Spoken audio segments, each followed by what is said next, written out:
Bonjour à toutes et à tous et merci de votre fidélité. La tension monte entre Jésus et certains juifs. Nous voulons te lapider pour un blasphème. Tu n'es qu'un homme et tu te fais Dieu. Mais Jésus ne se dérobe pas. Comment le pourrait-il? Il ne peut se renier, il ne peut tricher sur son identité. Alors, il argumente en citant l'Écriture, le psaume 81.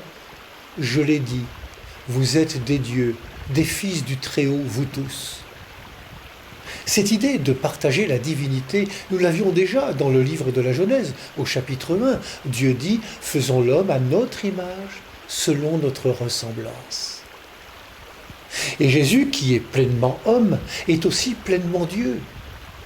Il est ce à quoi nous sommes toutes et tous promis. Nous sommes créés pour lui ressembler. Dieu, en Jésus, donne tout de lui-même et ne garde rien.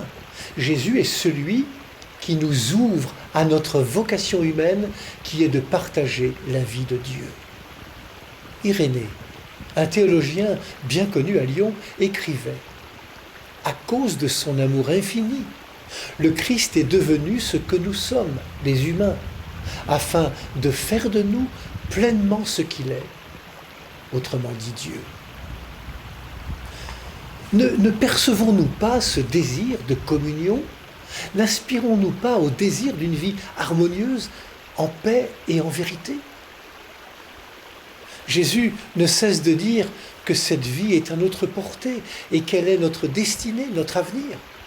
Alors, soyons de ses disciples, imitons-le dans sa miséricorde et son humilité. Dès aujourd'hui, à sa suite, et comme lui, donnons chair à l'amour infini de Dieu. Découvrons alors que nous sommes faits pour une vie inespérée et pourtant vécue pleinement par Jésus-Christ. Bonne marche vers Pâques à toutes et à tous.